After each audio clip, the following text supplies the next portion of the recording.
Hey, what's up? This is your girl Diamond. So I did an article for Essence. It's going to be linked in the bottom. I wanted to kind of expound on my thoughts around his special because they only gave me 800 words. So I want to talk about it a little bit more. All right. So Netflix released Dave Chappelle's Sticks and Stones comedy special. And as a fan of Dave Chappelle and a black trans woman, I went into it knowing that I was going to hear maybe some problematic jokes.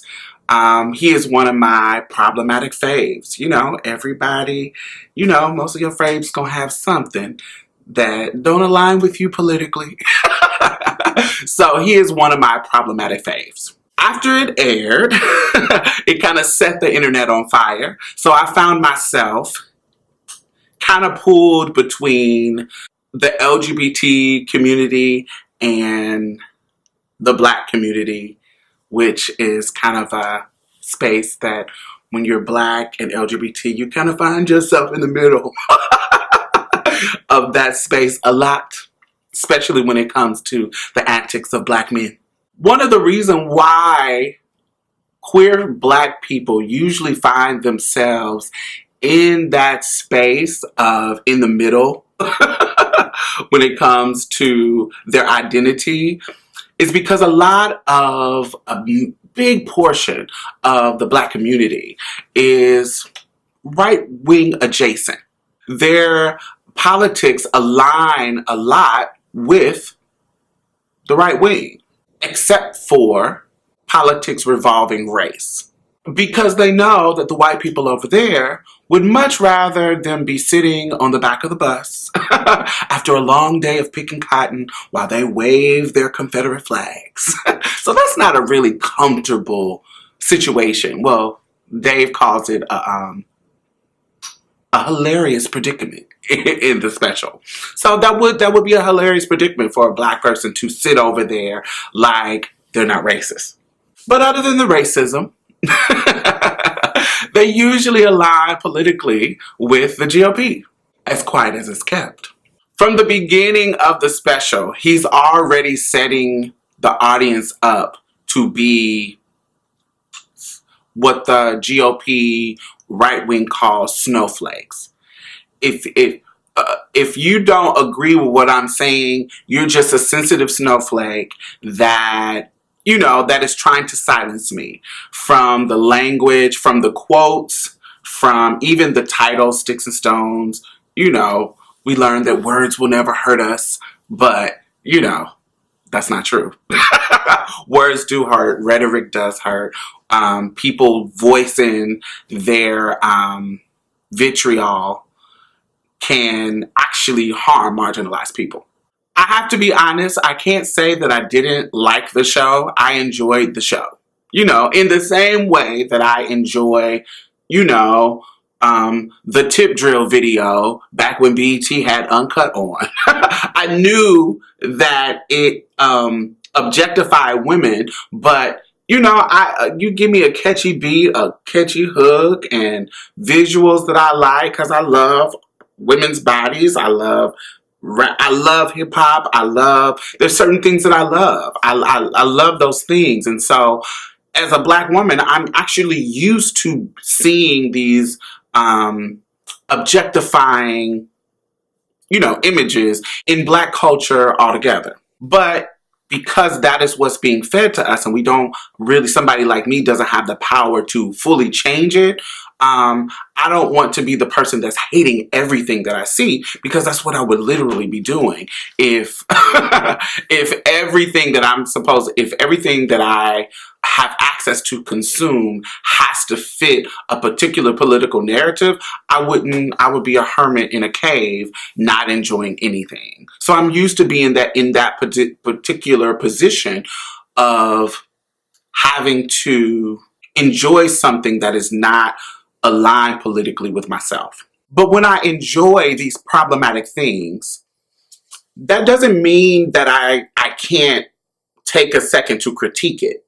I can't take a second to analyze what's really going on here. When I look at Cardi B and the City Girls song, or I look at Megan Thee Stallion, when I look at them, I I enjoy them.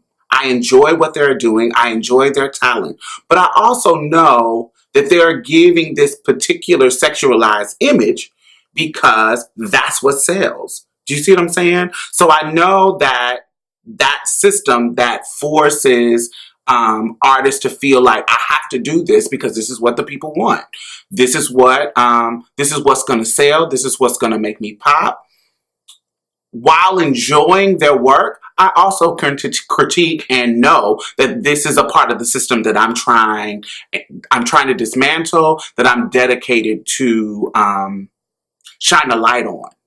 So Dave's special is a perfect example of that. Like, I can sit and if I'm trying to watch TV, I can sit and click and laugh at his jokes and enjoy it and give it a thumbs up. But I'm also going to come on camera. I'm going to come on my Twitter. I'm going to come on Facebook, and I'm going to critique what was actually the problem with the show, despite being funny. And one of the problems that I particularly see with Dave and this special and some of his previous specials is, although you have a talent to making us laugh, I particularly think that he can do better by not using transphobic and misogynistic premises. Because to me, the finesse and the real genius of a comedian is to be able to set up a joke in a way that still makes a point and still makes you laugh, but does not punch down, does not push people further to the margins. And I think that that's what this special actually did. I think a lot of the conversation around this particular special and comedy in general is, comedy is dying. Everybody is too sensitive. Everybody is too politically correct. It's just jokes. Get the chip off your shoulder. All this kind of stuff that basically dismisses the critique. But my thing is, it's not just jokes. It's not just jokes. Comedy, like other forms of art, like music, television, a television show, paintings, all the things that that are part of culture.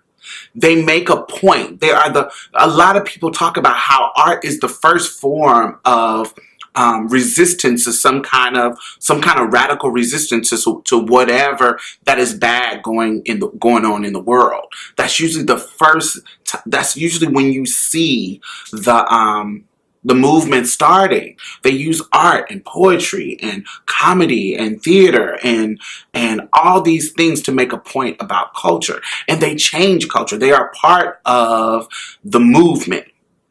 And so when you make jokes that are transphobic and misogynistic, you are putting your drop into the toxicity of all the things that pushes people further into the margin. You are adding your little drop into that wave that's pushing against where we are trying to go. Now, if you're not trying to go that route, then totally understand it.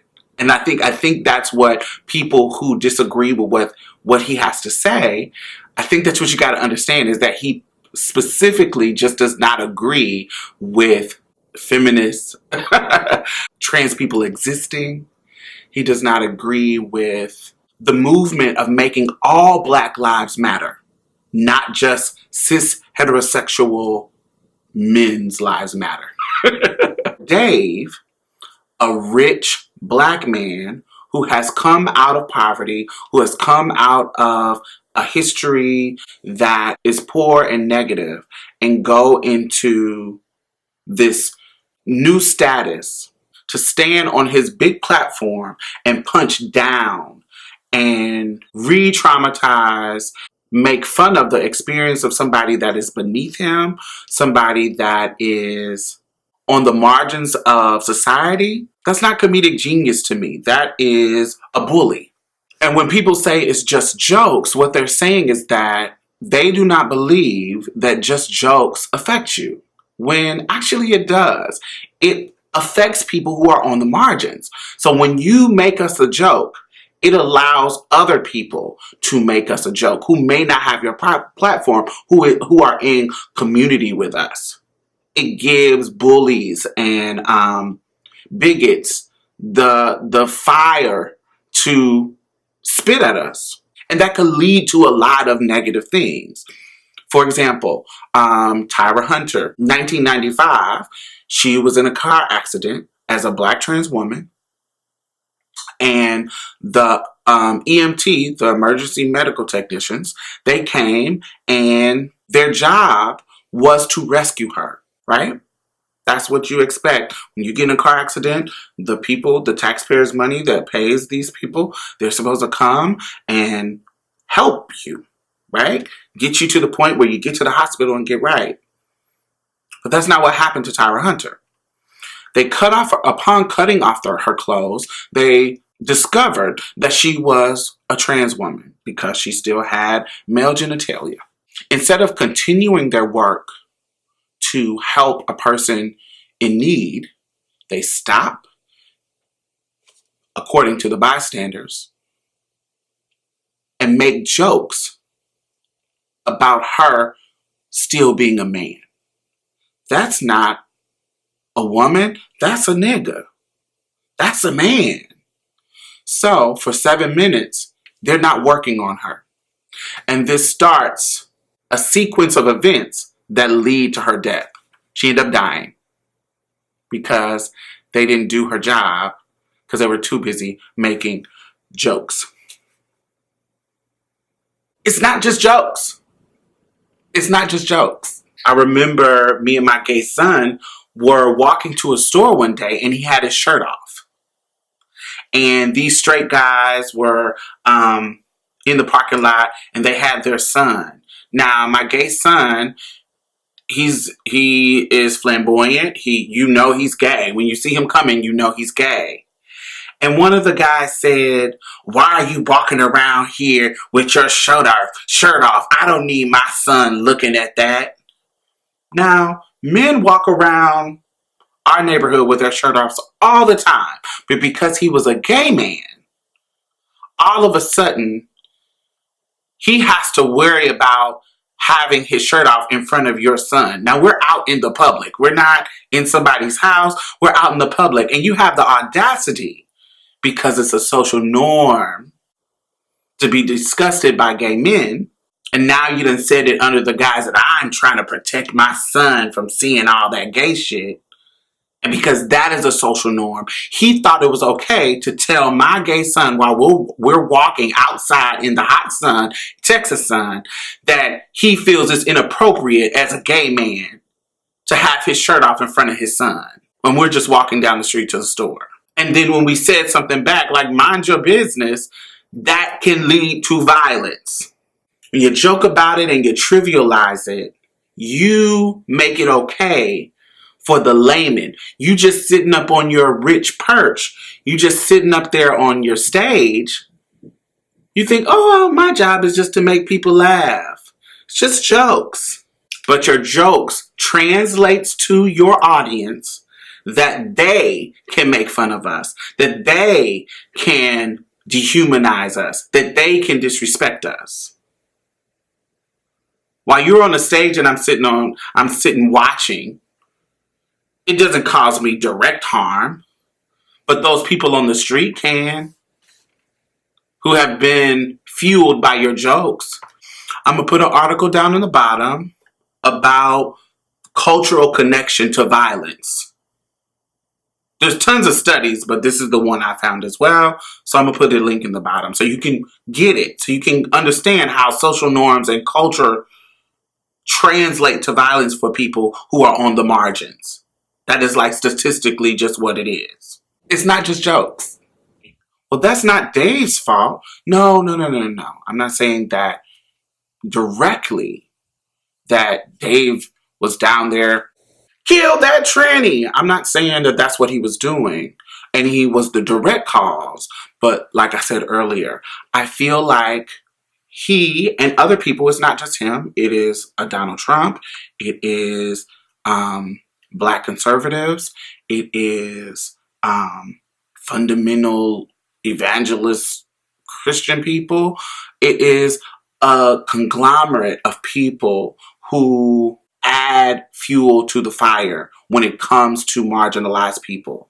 So when somebody who doesn't have the education, who doesn't have the life experiences, who doesn't have the emotional capacity to see my humanity, when they come in contact with me, you have set the tone in the culture for them to dismiss my humanity and murder me, kill me, rape me, beat me, and all the other negative things that statistics say that I'm more vulnerable to just because I'm a Black trans woman.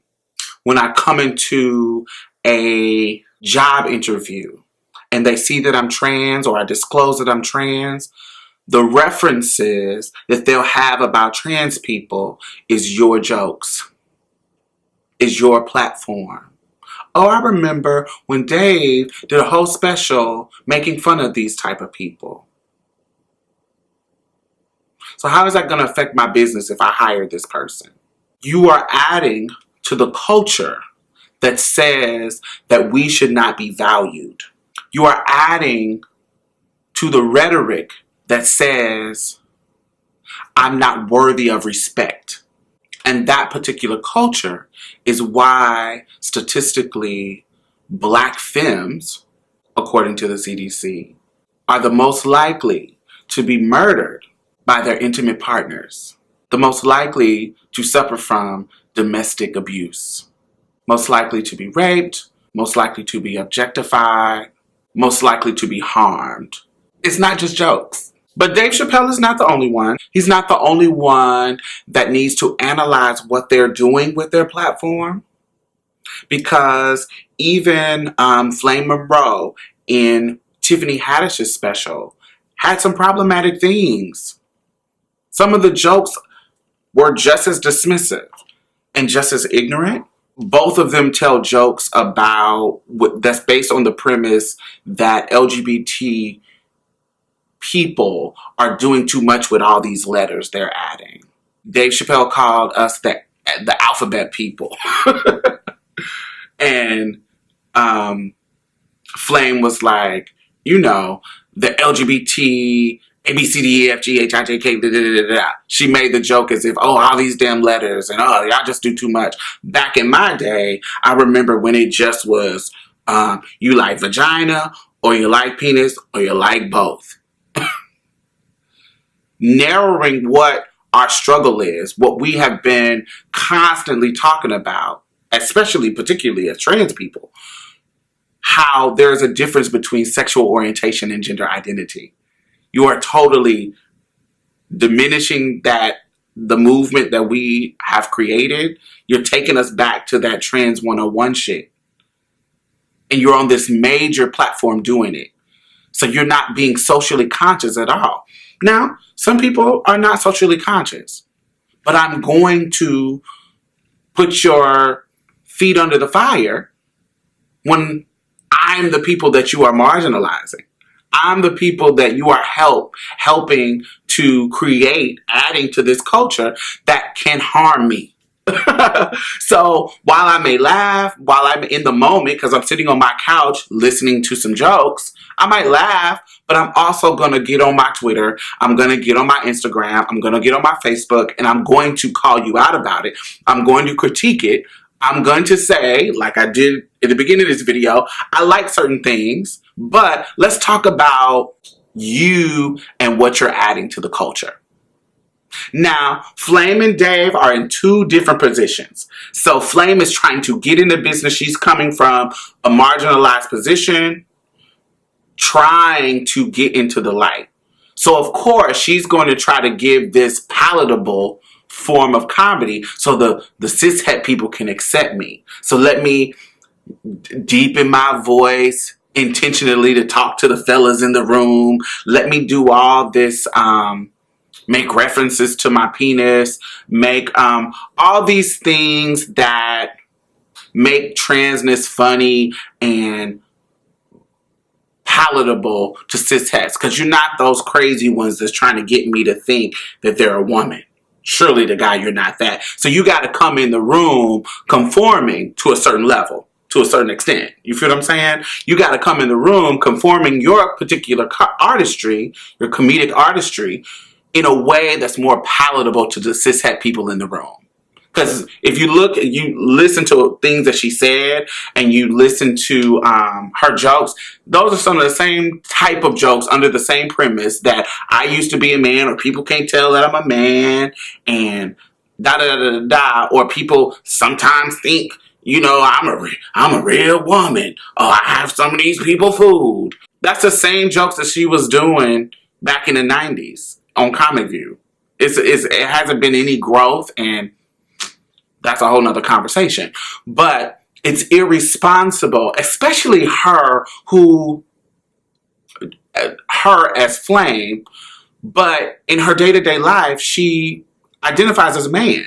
She identifies as a father of 3. So you live your life as a man with implants. So you're a really particular type of unicorn, out of the norm trans person. And you're okay with that, and that's okay to be. But to get on a platform and really bring up the trans discussion and be dismissive about it, it's irresponsible, and you are adding to the negativity of this culture. The beauty of the Tiffany Haddish special that really got me kind of emotional sometimes is Tiffany used her platform and her pool to bring her friends along with her, to bring people who you may not know, to give them some shine and some spotlight. And that was beautiful. I love that Tiffany did that. I love that she has the integrity to say, hey, I know what I have right now, and I know I've been in this game trying to come up and get this kind of shine that she got with Girls Trips and all the things that she's been doing lately. She said, but I want to go back to the other people who I know who are on the grind, who are great comics, and give them some shine. And so her doing that and creating a special that highlights her friends from the time when she was on the grind, I thought that was beautiful. I thought that was full of integrity. I thought that was a great thing. I wish that Flame had that same type of sensibility when she was coming on stage, to have that same type of integrity and be conscious on that level, to where understand when you get in this spotlight, what you say is going to affect us. What you say is going to either add to the negative culture, or add to the positive culture, or add to resistance against it. And I don't think that Flame showed that level of intelligence. I don't think she showed that level of integrity. I don't think she used her spot on her special in a way that I would deem, and it's only my opinion, that I would deem as bucking up against that system that marginalized us. So the Sticks and Stones special was almost a critique of the cancel culture. The culture that says, oh, they're canceled. We don't fuck with them. They're canceled. So when you cancel somebody, sometimes the person that you're trying to cancel has too much power. We know how too much social capital to be able for that cancel to be effective. All right? Too much power. When we talk about Bill Cosby, R. Kelly, all the people that we've seen get away with shit for years and years and years and years. One of the reasons why they got away with it is because they were connected to a lot of people's bag. They were connected to a lot of powerful people. They were powerful themselves because of those connections. People were eating off of them. So they were willing to be a part of, particularly R. Kelly, people in his circle was willing to be a part of this predatory behavior and hide it and do things to conceal it and keep it quiet and not talk about it because they were eating off this man. And sometimes canceling doesn't work, as we can see for all the years that he hasn't been held accountable, particularly Bill Cosby for almost 60 years. We see that canceling does not always work, but sometimes it does. Sometimes it does. Sometimes canceling does work. Sometimes critiquing and calling you out does work in affecting your bag, in affecting how, if you're going to get another special or if you're going to get another movie, sometimes it affects it. Ask Nate Parker. And that doesn't mean it's going to like Isaiah Washington. Is that his name? Isaiah Washington? Yeah. Isaiah Washington said, you know, y'all done canceled me like 4 times and I'm still not canceled. When is it gonna dawn on you that canceling doesn't work? But you got fired from Grey's Anatomy. So it may not work to the extent where you just not have no life at all, but sometimes canceling and really just cancel culture is a critique that you ain't shit and we don't want to fuck with you. Especially, you know, that's just what it is, especially on the left. We don't want to fuck with your ass because so we're canceling you. So it's not necessarily, we want it to be effective and sometimes it's not, but sometimes it is. But the fact of the matter is, gone are the days where you're not going to hear our mouth. that you can just go on about your business and you don't have to worry about what people are going to say. You don't have to worry about what people are going to do, their responses, and you can get your next gig and your next gig and your next gig. You can go host the Oscars and all that kind of stuff. You can go do whatever you gone are those days. No, if you're problematic, we're going to say, oh, no. You can't host the Oscars. Ask Kevin Hart. Until you do right by us. Everything you even think about gonna crumble.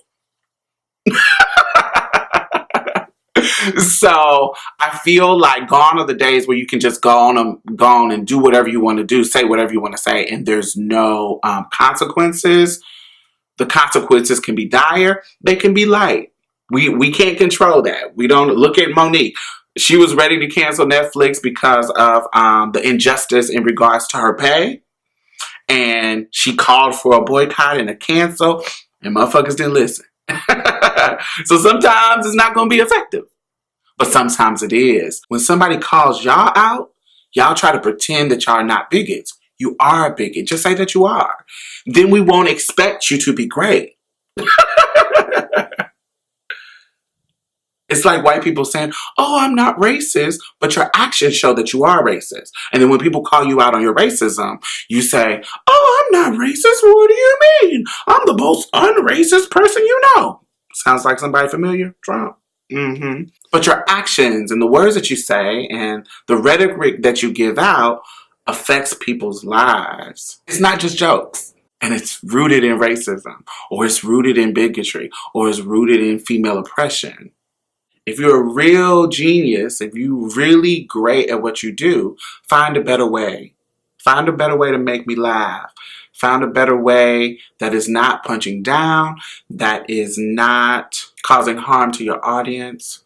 People who are surviving trauma, surviving on the fringes of our society, who feel and see the direct impact that you and people like you have on our lives. From your vantage point, you may not be able to see how your jokes fuel what people say when I'm walking in a restaurant and somebody finds out or sees that I'm a trans woman. How your jokes inform them and give them permission to make fun of me or people like me or people who are even less privileged than I am. If you really take an honest look at who is on the front lines fighting for you, it is Black queer women. Cisgender and transgender. When I go to marches, it is us and cisgender Black women on the front lines for you. So this is not an attack on Black men or Dave in particular. This is just me saying that you can do better by the women who stand up for you. And I know the further you get closer to that pinnacle of white supremacy, that pinnacle of white patriarchy, when you get the further up you get in class, the harder it is to see the people who are fighting for you. But I still think you can do better. I think you can wield your genius in a way that still can be funny, but doesn't harm the people on the fringes that are acutely affected by any nuance or change in direction of culture. There's a reason why cops can use the excuse of, I was scared. I was scared of the big scary black man. It's not acceptable to us because we know loving, tender, caring black men. We know some that are not scary. We know that we are a range of people. So we don't accept that from them because we know that's bullshit. But the culture says, the jokes, the culture, and all the things that is said about black people says that you're a big scary black man that rapes, that's a criminal, that's a thug, that's a gangster. Yeah, the jokes about you affects the violence against you. I'm not saying that the jokes are just the reason. No, not at all. But they are a drop in the bucket that's thrown in your face. It's a collective that makes up the culture. It's a collective that makes up the oppression. And so what I'm asking is that you watch it. Watch how you wield your power. Because you can't maneuver in this world like a white man just because you got rich. You can't maneuver in the world and ignore how your power affects everybody else. Because that's what the rich and powerful do. And that's my thoughts. Tell me what y'all think in the bottom. Check out the article in the bottom. I have a podcast. Check it out called Marsha's Plate. Check all the links are in the bottom. Come over there and take a listen and subscribe. Hit the notification bell so that you can get a notification when I upload, and share. And see y'all next time. Bye-bye. If you would like to support out of the kindness of your dear heart, my Patreon link will be in the bottom, and my PayPal and anything like that. If you are struggling and you can't donate, girl, I totally understand. I've been there too. You can also donate in a non-monetary way by sharing my videos, by subscribing, by liking and commenting. That all is something that I appreciate.